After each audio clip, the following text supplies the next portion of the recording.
Selamat datang di YouTube Firdaus Suyitno.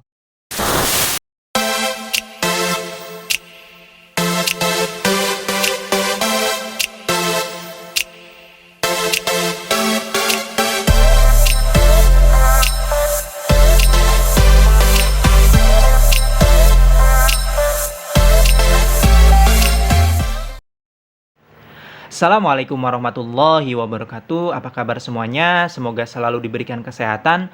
Berjumpa lagi di video pembahasan soal sejarah Indonesia kelas 11 materi perjuangan bangsa Indonesia untuk mempertahankan kemerdekaan dari ancaman sekutu dan Belanda. Sebelum menonton video penjelasan ini, jangan lupa untuk mengisi soal. Mengisi soal latihan, link terdapat di deskripsi. Nah, untuk mendukung perkembangan channel ini, jangan lupa untuk subscribe dan like ya. Pertanyaan nomor 1. Soekarno dalam keadaan mendesak membuat pemerintahan darurat Republik Indonesia atau PDRI dan menunjuk seseorang untuk memimpin yang bernama A. Muhammad Hatta, B. Ahmad Subarjo, C. Sultan Syahrir, D. Amir Syarifuddin, atau E. Syafruddin Prawiranegara. Jawabannya adalah jawabannya adalah yang E, Syafruddin Prawiranegara. Mohon diperhatikan dengan baik penjelasan nomor 1 ini. PDRI dibentuk tidak lama setelah ibu kota Yogyakarta dikuasai Belanda pada 19 Desember 1948. Saat agresi militer Belanda yang kedua, di mana pada waktu itu para pemimpin Indonesia seperti Soekarno, Hatta, Sultan Syahrir, dan Agus Salim ditangkap dan diasingkan Belanda ke daerah luar Jawa. Dikutip situs Kementerian Pendidikan dan Kebudayaan, sebelum ditangkap, Soekarno dan Hatta menggelar rapat dan memberikan mandat kepada Syafruddin Prawiranegara yang pada saat itu menjabat sebagai Menteri Kemakmuran untuk membentuk pemerintahan sementara. Mendengar ibu kota lumpuh dan sejumlah tokoh ditangkap, Syafruddin Prawiranegara bersama Kolonel Hidayat, Panglima Tentara dan Teritorium Sumatera, mengunjungi Tengku Muhammad Hasan, Gubernur Sumatera di kediamannya, untuk mengadakan perundingan. Kemudian mereka langsung menuju Halaban, perkebunan teh yang berjarak 15 km di selatan kota Payakumbuh. Di sana, mereka mengadakan rapat dengan sejumlah tokoh pada 22 Desember 1948. Kemudian, mereka membentuk PDRI. Sejak saat itu, PDRI menjadi musuh nomor 1 Belanda, dan tokoh-tokoh PDRI diburu Belanda. Mereka harus menyamar untuk menghindari kejaran dan serangan Belanda. Nah, sekarang menuju pertanyaan nomor 2. Arti penting pembentukan pemerintahan darurat Republik Indonesia atau PDRI jika dilihat dari sudut pandang ketatanegaraan adalah A. Mematahkan anggapan bahwa Indonesia telah hancur, B. Mendukung perjuangan fisik yang dilakukan oleh tentara, C. Menarik dukungan dan simpati dunia internasional, D. Mempertahankan kelangsungan pemerintahan Indonesia, atau E. Menciptakan pemerintahan ganda di luar Jawa.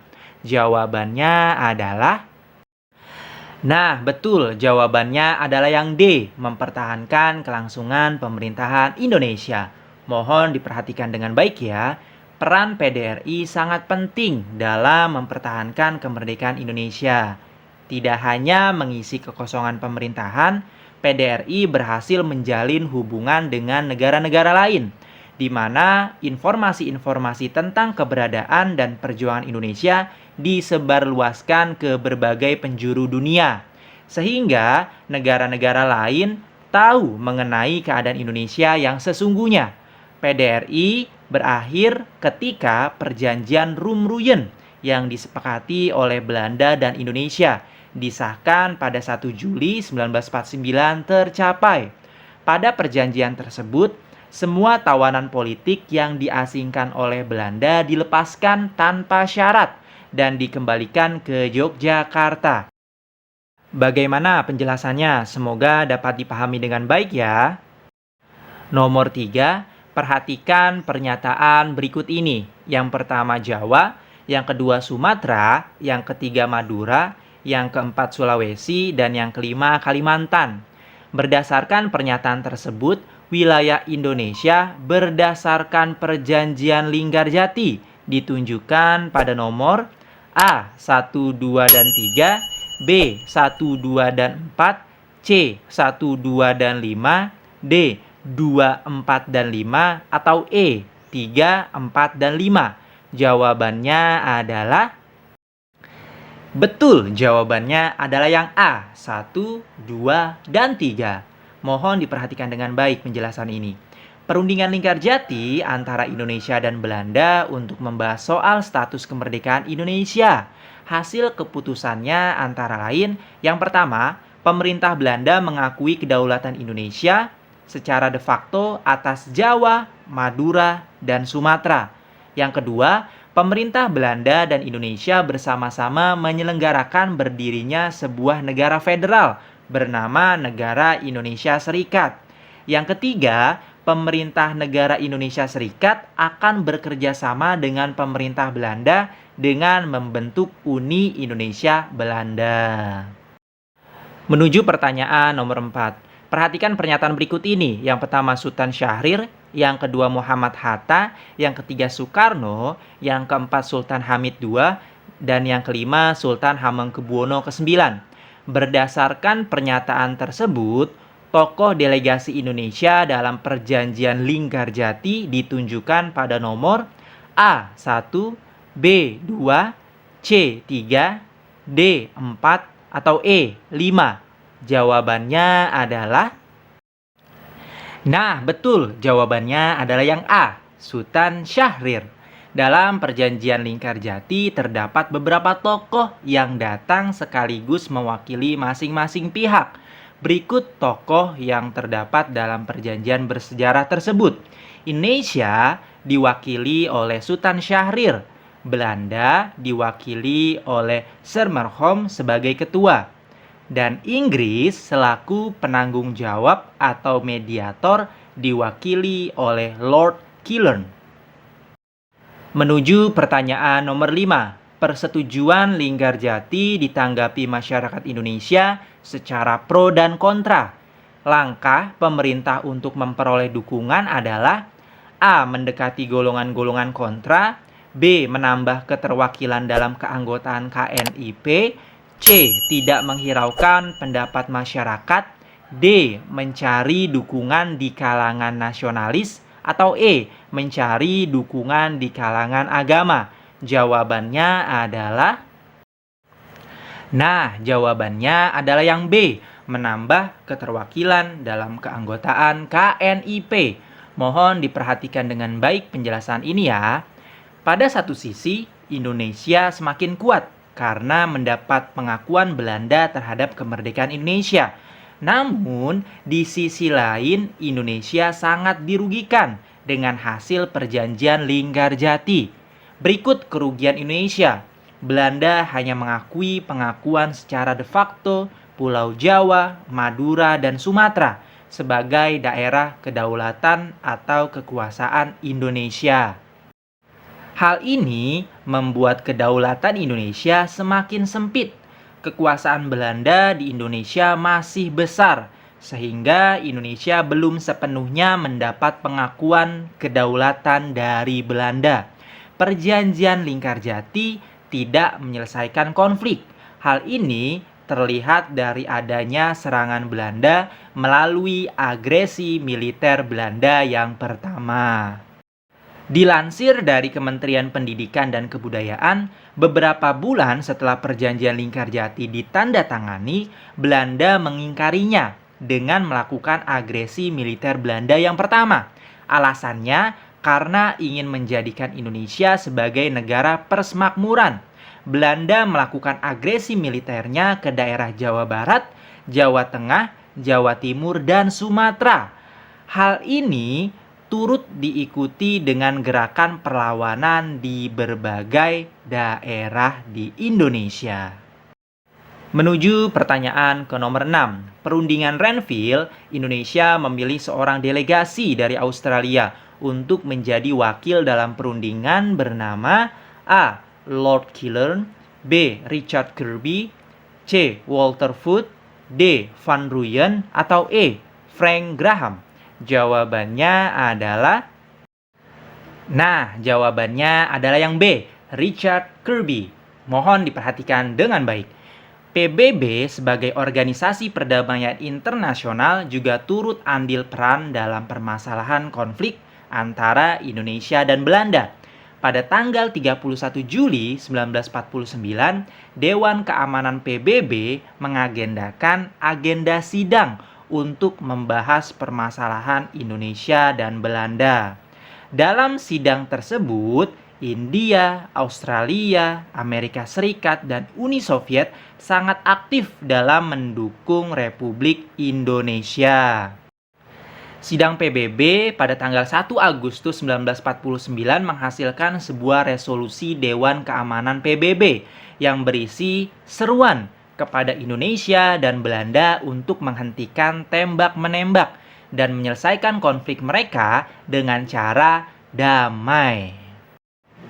PBB membentuk sebuah komite bernama Komite Jasa Baik untuk Indonesia yang lebih dikenal dengan Komisi Tiga Negara atau KTN pada tanggal 25 Agustus 1947. Tiga negara perwakilan KTN dibentuk untuk menengahi konflik Indonesia dan Belanda. KTN terdiri dari 3 negara pilihan dari Indonesia dan Belanda, yaitu Richard Kirby dari Australia, wakil Indonesia, Frank Graham dari Amerika Serikat, pihak netral, dan Paul van Zielen, Belgia, wakil dari Belanda. KTN berhasil mengadakan perundingan pada 8 Desember 1947 di kapal USS Renville.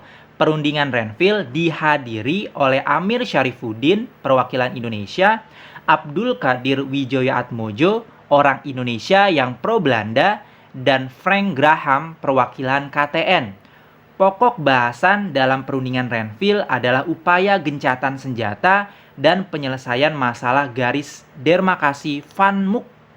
Pada 19 Januari 1948, Belanda dan Indonesia sepakat untuk menandatangani perjanjian Renville. Pertanyaan nomor 7. Pada 1 Maret 1949, atas inisiatif Hamengkubuwono ke-9, Letkol Soeharto dengan pasukannya menyerbu Yogyakarta dan menguasai dalam waktu 6 jam. Peristiwa tersebut dikenal dengan nama A. Puputan Margarana, B. Palagan Ambarawa, C. Palagan Bojong Kokosan, D. 6 jam di Jogja, atau E. Serangan Umum 1 Maret. Jawabannya adalah yang E. Serangan Umum 1 Maret. Mohon diperhatikan dengan baik penjelasan ini. Serangan umum yang terjadi pada 1 Maret 1949 mampu memukul mundur tentara Belanda dari Yogyakarta dalam 6 jam. Serangan penjajah Belanda melalui agresi militer yang kedua membuat kondisi Indonesia dalam kesulitan. Bahkan sebagai propaganda, Belanda mengumumkan jika TNI sudah tidak ada. Saat itu, mulai dari presiden, wakil presiden, dan anggota kabinet tidak mampu berbuat banyak. Harapan yang tersisa adalah awak militer dari TNI. Di satu sisi, menurut halaman Museum Van der Burg, Sri Sultan Hamengkubuwono ke-9 selaku Raja Keraton Ngayogyakarta Hadiningrat mengirimkan surat kepada Jenderal Sudirman agar diadakan serangan oleh Jenderal Sudirman. Sri Sultan Hamengkubuwono ke-9 diminta berkomunikasi dengan Letkol Soeharto selaku Komandan Brigade 10. TNI beserta petingginya memilih tidak menyerah dan melakukan operasi gerilya rakyat semesta. Operasi ini terdiri dari berbagai elemen seperti TNI, laskar dan rakyat bersenjata yang berusaha melakukan serangan balik ke penjajah. Seperti tertulis dalam halaman Kemdikbud, para pasukan menyingkir ke bukit, lembah, dan pelosok. Semua pasukan menunggu instruksi untuk melakukan penyerangan. Sementara para petinggi militer dan pimpinan pemerintah setempat sepakat mengambil alih kota Yogyakarta pada 1 Maret 1949. Perang dilakukan secara gerilya pukul 18.00 waktu setempat. Sirine dinyatakan sebagai tanda bukti dilakukannya sebuah penyerangan. Seketika para pasukan TNI menyerang semua tentara Belanda yang ditemui di setiap sudut kota. Dalam perang yang terbilang singkat, selama 6 jam, Belanda mampu dilumpuhkan dan beberapa mereka meninggalkan pos militer yang ada. Menuju pertanyaan nomor 8. Ketentuan mengenai Irian Barat menurut Konferensi Meja Bundar adalah: A. Diadakan perundingan lagi dalam waktu 1 tahun setelah penyerahan kedaulatan. B. Diserahkan kepada pemerintah Indonesia untuk mengelola daerah Irian Barat. C. Dibentuk pemerintahan transisi dari Belanda kepada pemerintah RIS. D. Untuk sementara waktu, Irian Barat berada di bawah Dewan Perwakilan PBB. Atau E. Diserahkan kepada Indonesia dalam waktu dekat. Jawabannya adalah yang A. Diadakan perundingan lagi dalam waktu 1 tahun setelah penyerahan kedaulatan. Mohon diperhatikan dengan baik penjelasan ini. Konferensi Meja Bundar menjadi tonggak sejarah kemerdekaan Indonesia. Pasalnya, setelah Indonesia memproklamasikan kemerdekaan pada 17 Agustus 1945, Belanda masih berupaya menguasai Indonesia. Berbagai upaya dilakukan Indonesia agar bisa merdeka, mulai dari perang gerilya hingga diplomasi.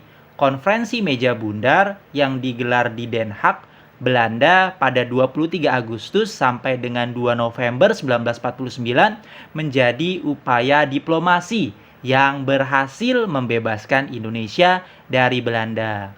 Setelah melalui pembahasan yang berlarut-larut, pada 2 November 1949 tercapailah sebuah persetujuan Konferensi Meja Bundar.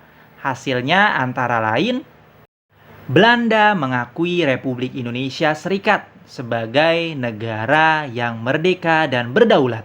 Penyerahan kedaulatan politik ke Indonesia dilakukan pada 27 Desember 1949. Belanda dan RIS akan bergabung dalam Uni Indonesia Belanda yang dikepalai oleh Raja Belanda. Permasalahan terkait Irian Barat dirundingkan kembali dalam kurun waktu 1 tahun. Penarikan kapal-kapal Belanda serta beberapa korvet atau kapal perang kecil diserahkan ke RIS, serta penarikan tentara Belanda yang ada di Indonesia. Dampak dari Konferensi Meja Bundar atau KMB, yakni Indonesia akhirnya mendapat kedaulatannya. Acara penyerahan kedaulatan berlangsung pada 27 Desember 1949. Penandatanganan naskah penyerahan kedaulatan berlangsung di 2 kota, yakni Amsterdam dan Jakarta. Pertanyaan nomor 9. Perhatikan data berikut. 1. Soekarno, 2. Muhammad Hatta, 3. Ki Hajar Dewantara, 4. Sultan Hamid II, 5. Sultan Hamengkubuwono ke-9. Berdasarkan pernyataan tersebut, tokoh delegasi Indonesia dalam Konferensi Meja Bundar ditunjukkan pada nomor A1, B2, C3, D4, atau E5. Jawabannya adalah betul, jawabannya adalah yang B, 2, Muhammad Hatta. Dalam Konferensi Meja Bundar, delegasi dari Indonesia diwakili oleh Muhammad Hatta, Muhammad Rum, dan Profesor Dr. Supomo. Bagaimana penjelasannya? Semoga dapat dipahami dengan baik ya. Menuju pertanyaan ke nomor 10. Arti penting pengakuan kedaulatan Republik Indonesia pada tahun 1949 adalah: A. Belanda pergi untuk selamanya dari Indonesia. B. Indonesia memiliki hak untuk bergabung dalam PBB. C. Kemerdekaan Indonesia diakui secara de facto and de jure. D. Indonesia menjadi negara merdeka yang berbentuk negara federal. Atau E. Amerika Serikat bersedia mengucurkan dana bantuan ekonomi. Jawabannya adalah... jawabannya adalah yang C. Kemerdekaan Indonesia diakui secara de facto and de jure. Mohon diperhatikan dengan baik penjelasan soal terakhir ini ya. Pada 27 Desember 1949, Belanda untuk pertama kalinya mengakui kedaulatan Indonesia. Secara resmi, penyerahan kedaulatan digelar di dua tempat, yakni Istana Gambir di Jakarta dan Istana Dam, Amsterdam. Saat itulah bendera Belanda untuk terakhir kalinya merayap turun dari Indonesia. Dikutip dari Kukuh Pamuji dalam Menyelisik Museum Istana Kepresidenan Jakarta, karena perbedaan waktu antara Amsterdam dan Jakarta, upacara di Istana Gambir dimulai menjelang senja, yang mana matahari sudah hampir terbenam ketika lagu kebangsaan Belanda berkumandang mengiringi bendera merah putih biru untuk terakhir kalinya merayap turun dari puncak Istana Gambir. Sontak, penurunan bendera tersebut disambut sorak-sorai kaum bumi putra. Suasana semakin semarak saat lagu kebangsaan Indonesia Raya berkumandang mengiringi naiknya sang saka merah putih. Merdeka, merdeka, hidup Indonesia, ucap mereka. Pekikan kata merdeka itulah yang membuat Presiden Indonesia pertama, Soekarno, tergerak mengubah nama Istana Gambir menjadi Istana Merdeka. Sehari setelah penyerahan kedaulatan, Bung Karno menjadikan Istana Merdeka sebagai kediamannya semasa menjadi orang nomor 1 di Indonesia. Jika ada pertanyaan, silakan untuk menuliskan di kolom komentar. Terima kasih telah menonton video pembahasan soal sejarah Indonesia, materi perjuangan bangsa Indonesia untuk mempertahankan kemerdekaan dari ancaman sekutu dan Belanda. Semoga dapat dipahami dengan baik. Jangan lupa untuk pencet tombol subscribe dan like ya.